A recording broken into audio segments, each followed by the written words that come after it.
थी, सीधी सादी थी मैं, तू नादान थी।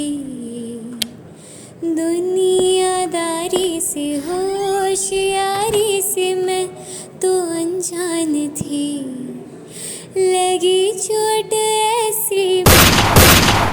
ऐसी चोट जो दर्द नहीं देती मार देती है। ऐसी चोट जो हर बार हव्वा की बेटी को आदम के बेटे से मिलती है। ऐसी चोट जिसका धब्बा हर मर्द के दामन पर लग जाता है। ऐसी चोट जो धड़कन एक दिल की बंद करती है, मगर खौफ कई दिलों में पैदा हो जाता है। आज की कहानी एक चोट से शुरू होती है जो लड़की को नहीं बल्कि लड़के को लगी थी, और उसके बदले में लड़के ने ऐसी चोट लड़की को पहुंचाई कि सिर्फ एक जान नहीं गई बल्कि कई जिंदगियां बर्बाद हो गईं। लड़का था उमर हयात उर्फ काका, लड़की थी सना यूसुफ। लड़का जड़ावाला का था और लड़की इस्लामाबाद की। जो बोलती तो हर कोई बार बार सुनना चाहता। मासूम बातों पर कोई मुस्कुराता तो कोई फॉलो का बटन दबाता। चाहने वालों की तादाद बढ़ती जा रही थी। एक आम सी बच्ची सेलिब्रिटी बनती जा रही थी। वो सबको खुश देखना चाहती थी, जिंदगी जीना चाहती थी, अपने ख्वाब पूरे करना चाहती थी। वीडियोस तो बस शौक था, वो तो डॉक्टर बनना चाहती थी। मगर जहरीले सपनों ने, मेरे ही अपनों ने मुझको धोखा दिया। तो कौन था वो अपना? आज की वीडियो में न सिर्फ आप ये समझ सकेंगे कि सना यूसुफ को क्यों कत्ल किया गया, बल्कि थिंक एक खास माइंडसेट को एक्सपोज भी करेगा। वो माइंडसेट जो ना नहीं सुन सकता, सच बर्दाश्त नहीं कर सकता, सिर्फ अपनी ईगो को सेटिस्फाई करना चाहता है, वैलिडेशन चाहता है, चाहे किसी की जान ही क्यों ना लेनी पड़े। यार पता है क्या, मैं चाहता हूं कि ऐसे माइंडसेट को आज ना सिर्फ एक्सपोज करें बल्कि साथ ही डिस्पोज भी कर दें। तो चलें थिंक के साथ बदलते हैं अपनी सोच को।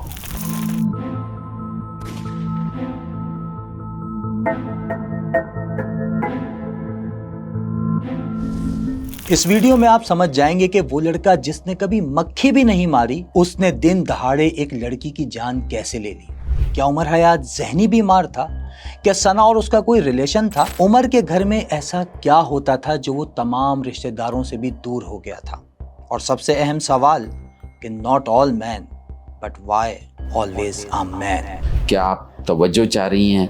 आपको कॉम्प्लेक्स है? क्या चीज़ है? हमेशा कसूरवार औरत ही क्यों होती है? एक लड़की का हक है कि वो एक रिलेशनशिप के लिए या दोस्ती करने के लिए मना कर सके। अगर तलक था भी तो कोई जस्टिफिकेशन नहीं है कि आप किसी इंसान की जान ले लें। कभी ऐसी कोई बात ना सुनी ना देखी, ना हमारे यानी कि इल्म में आई कि उमर ने किसी को तंग किया। अगर आपने हाँ नहीं किए तो आपको मैं गोली मार दूंगा। सन्ना उसके मुसलसल मुतालबात से डर गई थी। कैलिफोर्निया में पुलिस एक BMW के पीछे लगी हुई थी। कार सवार अंधाधुंध ड्राइव कर रहा था। 3 मिनट बाद ही पुलिस ने BMW को घेर लिया। इससे पहले कि वो ड्राइवर को गिरफ्तार करते, उसने अपना काम तमाम कर लिया। यह था 22 साला एलियट रॉजर, जिसने मरने से पहले 6 अफराद को मार डाला था। मगर क्यों? 3 तो उसके अपने जिगरी दोस्त थे और 3 लड़कियां वो थीं जिन्हें एलियट जानता तक नहीं था। तो फिर उसने ऐसा क्यों किया? आप सोच रहे होंगे कि मौज़म आपको कैलिफोर्निया के एलियट की कहानी क्यों सुनाने लग गया। सना यूसुफ की स्टोरी से इसका क्या ताल्लुक है भाई? बड़ा गहरा ताल्लुक है। कैसे? आगे बताता हूँ, लेकिन अभी चलते हैं 22 साल पीछे। पाकिस्तानी पंजाब में एक इलाका है जड़ावाला, जहाँ महकमा ज़राअत के सरकारी मुलाजिम अमजद को अल्लाह ने बेटे की नेमत से नवाजा। ये पहला नहीं था, इससे बड़ी 2 बहनें और एक भाई भी था। अमजद ने कहा मैं अपने बेटे का नाम उमर रखूंगा, तो माँ झट से बोली नाम तुम जो भी रखो, मैं तो इसे काका ही कहूंगी भाई। काका बहन भाइयों में सबसे छोटा भी था और लाडला भी। घर में उसकी हर बात मानी जाती, कभी किसी ने उसे ना नहीं किया। अमजद ने काका का अलराइड स्कूल में दाखिला करवा दिया, मगर वो मैट्रिक से ज्यादा पढ़ ना सका। ये एक लोअर मिडिल क्लास फैमिली थी। काका का भाई लेबोरेटरी चलाता था और बाप का तो मैंने आपको बताया कि वो सरकारी मुलाजिम थे। बहनों की शादी हो गई थी, काका को काम करने की जरूरत ही नहीं पड़ी। वो बहुत खुश इखलाक लड़का था। सारा दिन गली में दोस्तों के साथ रहता, सबसे हंसकर मिलता।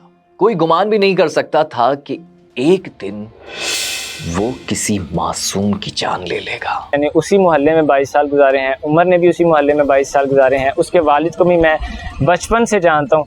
कभी ऐसी कोई बात ना सुनी ना देखी, ना हमारे यानी कि इल्म में आई कि उमर ने किसी को तंग किया, किसी से झगड़ा किया, किसी को मारा, किसी के साथ किसी को मिलके थ्रेड किया किसी को। काका 17 साल का था कि अचानक उसके भाई की मौत हो गई, जिसने उसे पूरी तरह तोड़ दिया।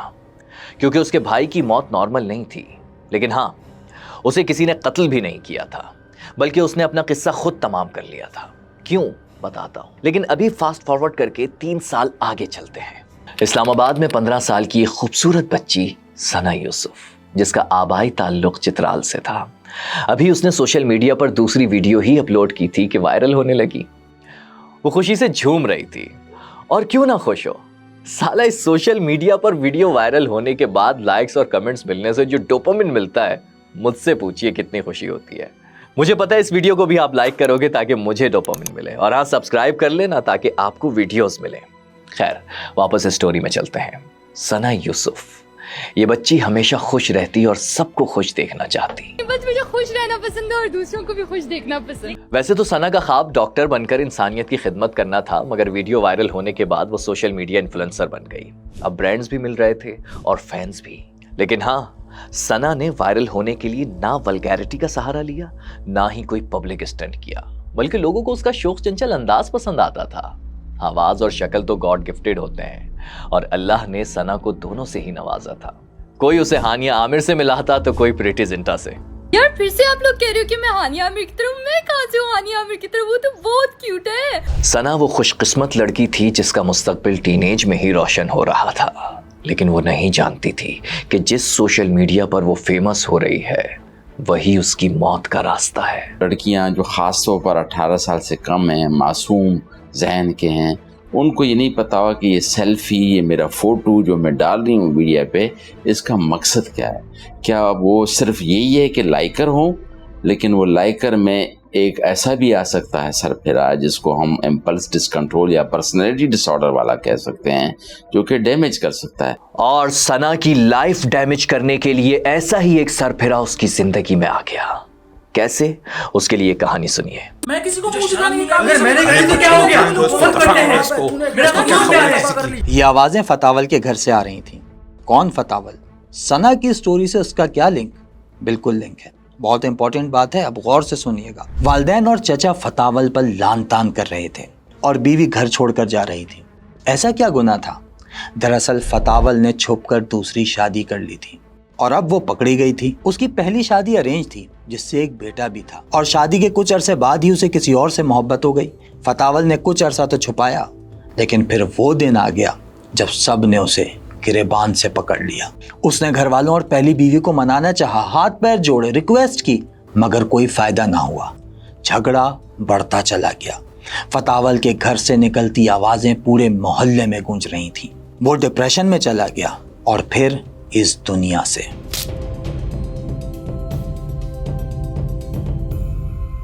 अब दोनों बीवियां कुछ ही पल में बेवा होकर अपने अपने घर चली गईं। रह गए माँ बाप, 2 बहनें और एक छोटा भाई। और ये छोटा भाई कोई और नहीं, उमर हयात उर्फ काका ही था। जी हाँ, फतावल काका का बड़ा भाई था। भाई की मौत के इसी वाक़ये ने काका को तोड़ दिया था।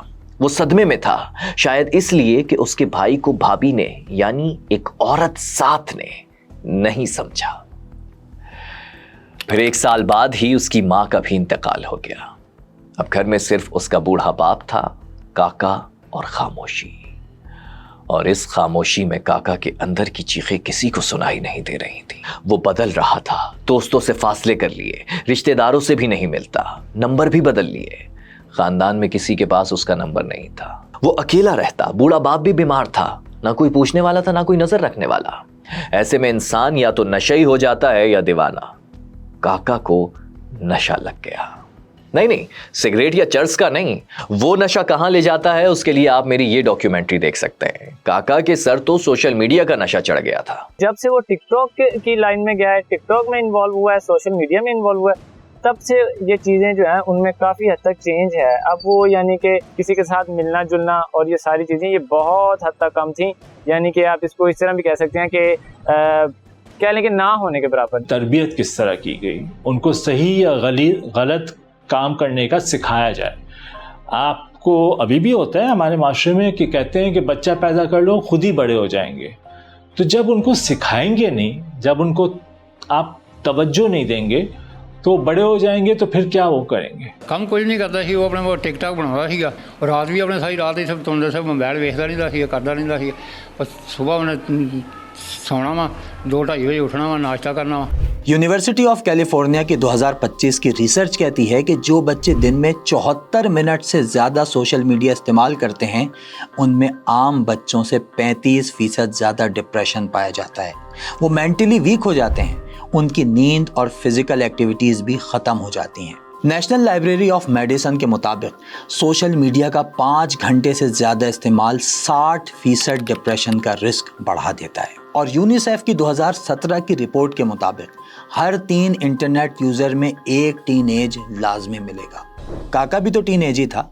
सोशल मीडिया पर दिखने वाला ग्लैमर उसे एक नई दुनिया में ले गया। अब वो भी वैसा ही बनना चाहता था। देखा है ना, फैमिली व्लॉगर्स बता रहे होते हैं कि कैसे कुछ ना करके वो लाखों करोड़ों कमा रहे हैं। काका को लगा कि वो भी सोशल मीडिया के शॉर्टकट्स यूज करके लाखों करोड़ों कमा लेगा, अमीर हो जाएगा, सेलिब्रिटी बन जाएगा। उसने बाप की पेंशन के बचे कुचे पैसे टिकटॉकर्स को देकर उनके साथ ब्रांड्स की शूटिंग स्टार्ट कर दी। ख्वाहिशात का सर्कल है वो बहुत ज्यादा बढ़ जाता है, तो फिर मुश्किलात पेश आती हैं उसे। मगर उमर उर्फ काका तो अपनी जिंदगी से मुश्किलात खत्म करके बैड को गुड से रिप्लेस करना चाहता था। शूटिंग से अभी कोई खास पैसा नहीं मिल रहा था, मगर वो अपना पोर्टफोलियो बना रहा था। प्रोफाइल में एकदम मॉडल नजर आता, इंस्टाग्राम पर 70,000 फॉलोअर्स भी मिल गए।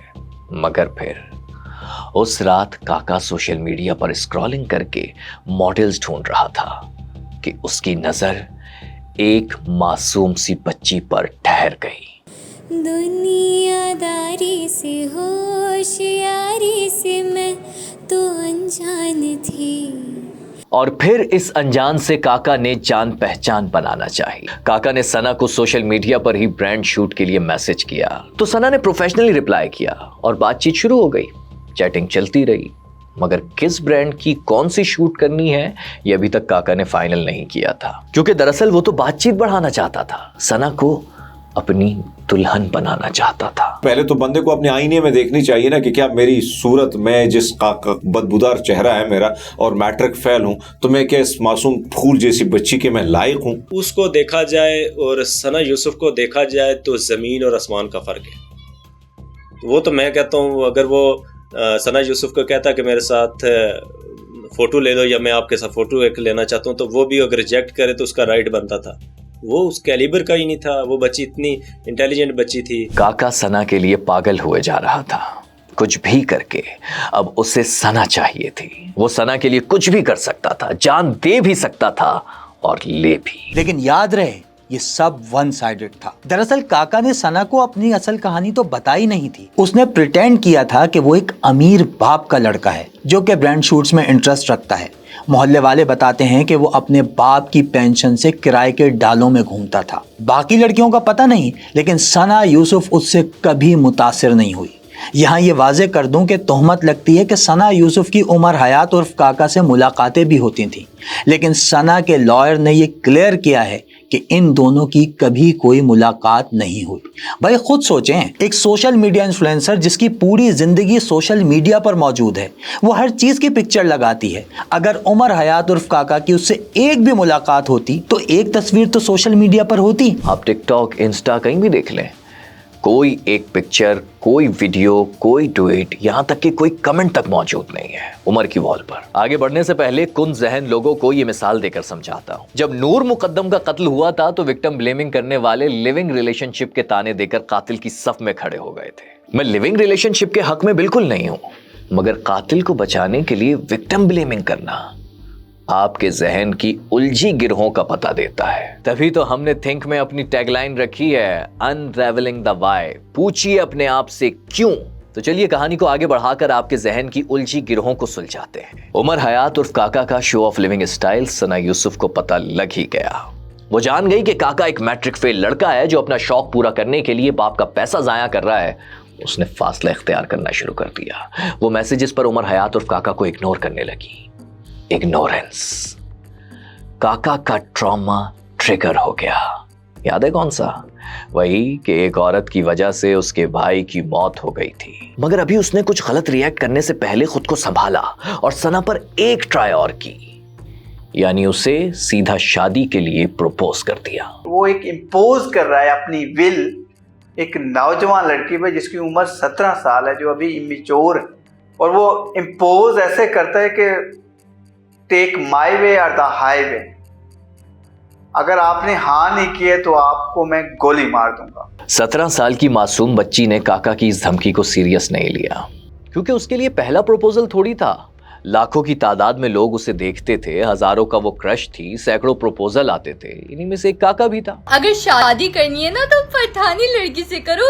मगर नहीं, काका उन नॉर्मल लड़कों में से नहीं था। वो जिद्दी, इम्पल्स कंट्रोल डिसऑर्डर और फैमिली क्राइसिस का शिकार था। वो अपने बाप से अक्सर कहता था कि वो जल्द एक टिकटॉकर से शादी करने वाला है और वो जल्द इस्लामाबाद शिफ्ट हो जाएंगे, जबकि मोहल्ले वाले दावा करते हैं कि उसके बाप ने 4 से ज्यादा शादियां कर रखी थी। अब यहां ये समझिए कि फैमिली क्राइसिस एक ऐसा मसला है जिसमें लोग मरते नहीं बल्कि कातिल जन्म लेते हैं, मुजरिम पैदा होते हैं। नूर मुकद्दम का कत्ल याद है ना? उसे मारने वाला जाहिर जाफर था, जिसने नूर के शादी से इनकार पर उसे कत्ल कर दिया था। मगर वही बात तुम लोग कहोगे कि नूर जाहिर के घर उससे मिलने क्यों जाती थी।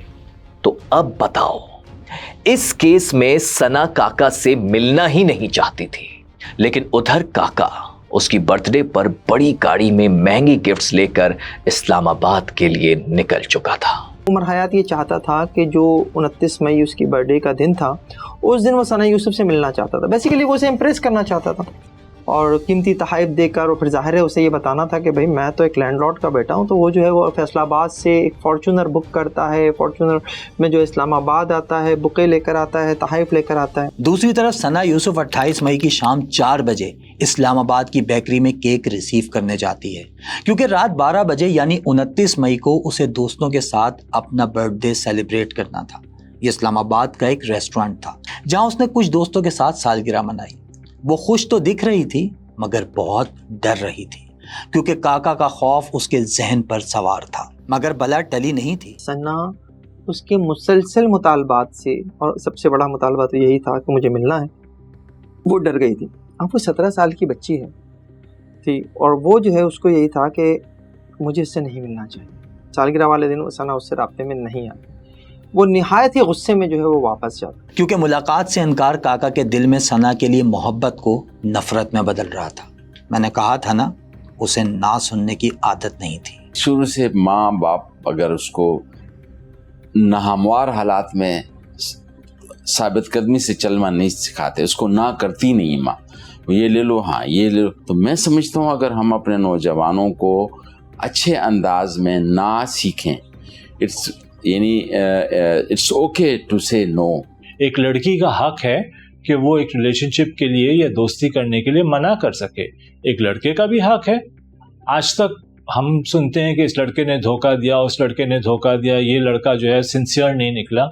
तो कोई लड़की अगर मना करे तो इसमें क्या मसला है?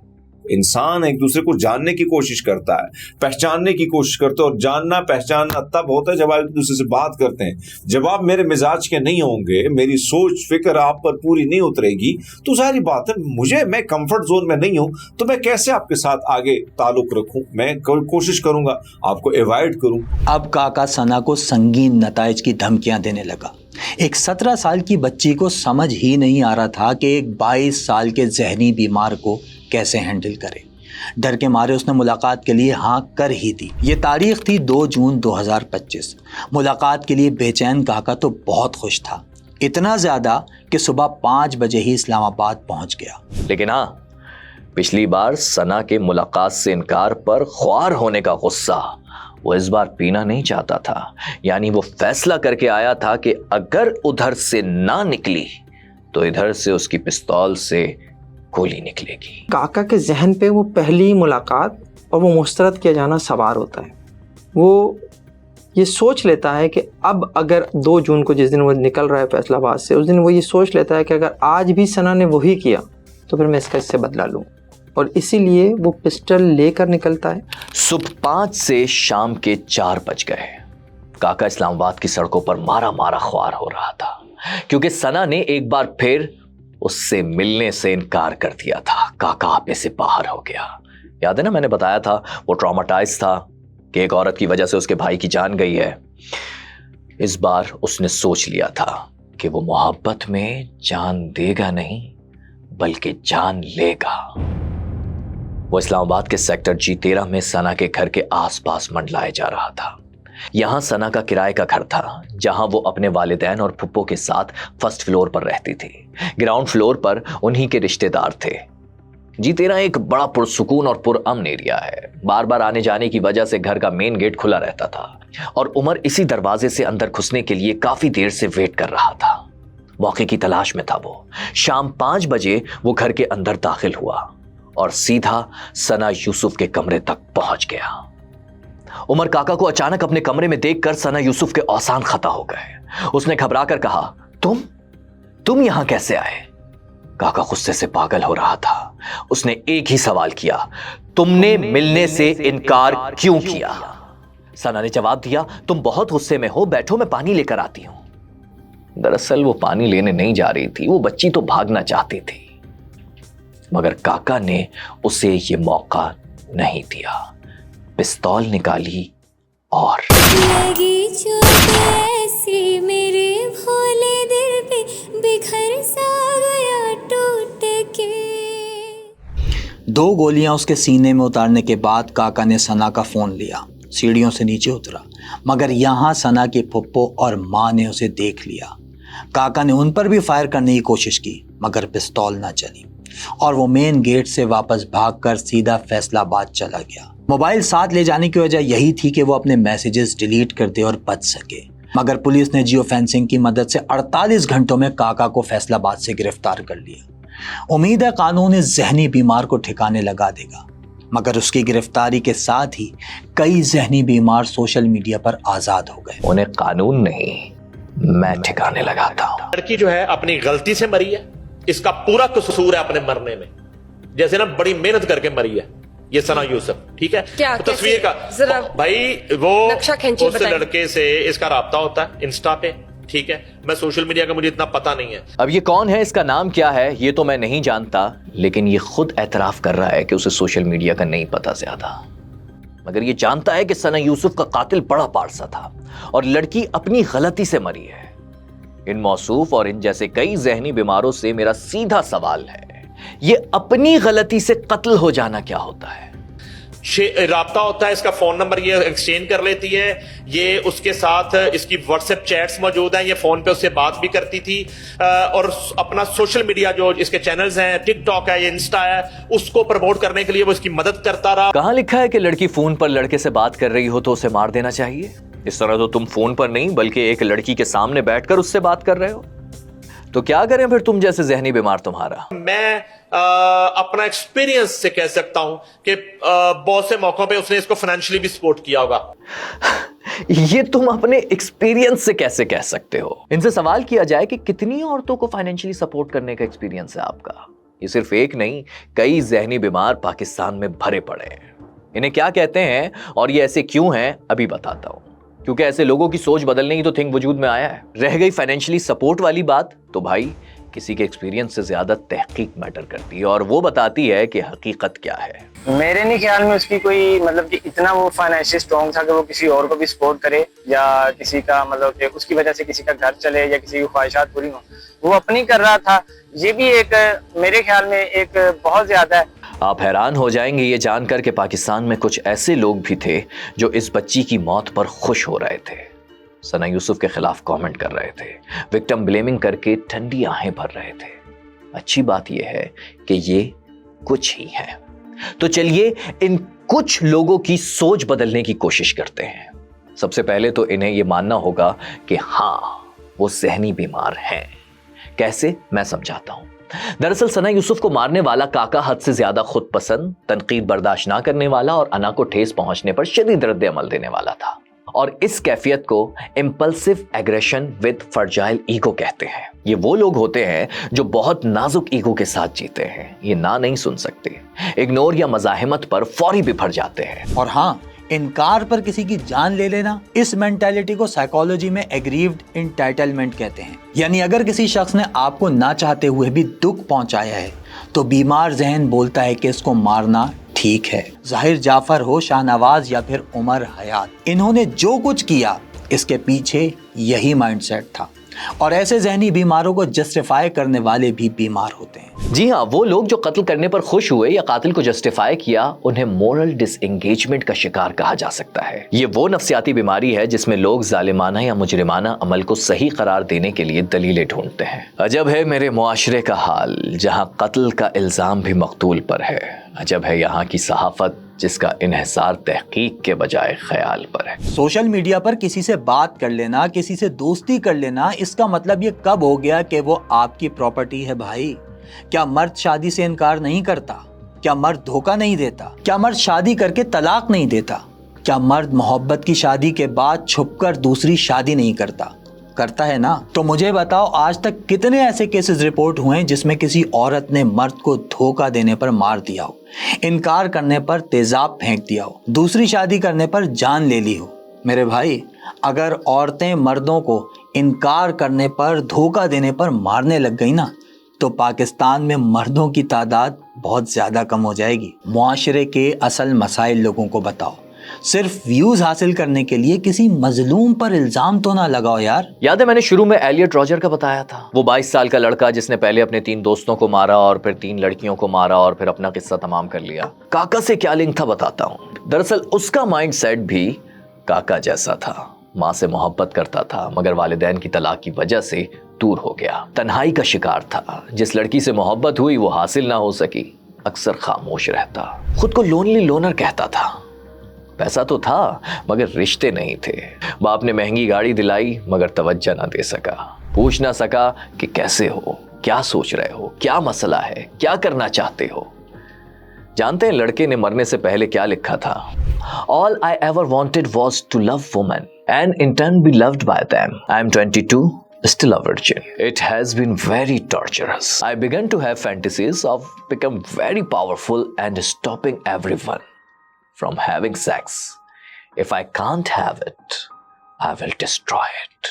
काका भी काफी अरसे से फैंटेसीज में ही तो जी रहा था, इसलिए वो अपनी फैमिली, रिश्तों और दोस्तों से दूर हो गया। एलियट की तरह काका का बाप भी उसे ना समझ सका और जब काका को सना ने ख्यालों के अर्श से हकीकत के फर्श पर ला खड़ा किया तो वो सब कुछ भूल गया। उसने जो अपनी ख्याली दुनिया बनाई थी वो तो ख़त्म हो चुकी थी और हकीकत में उसे जीना नहीं था, इसलिए उसने वही किया जो एलियट रॉजर ने किया था। लेकिन फ़र्क ये है कि एलियट जानता था कि अमेरिका में कत्ल के बाद उसे फौरी तौर पर सज़ा का सामना करना होगा, सारी ज़िंदगी जेल में सड़ना होगा, इसीलिए उसने अपना किस्सा तमाम कर लिया। मगर काका वो जानता था कि आज तक नूर मुकद्दम, सारा इनाम और किंदील बलोच के कातिल को सज़ा नहीं मिली तो शायद वो भी कानून को चकमा देने में कामयाब हो जाए।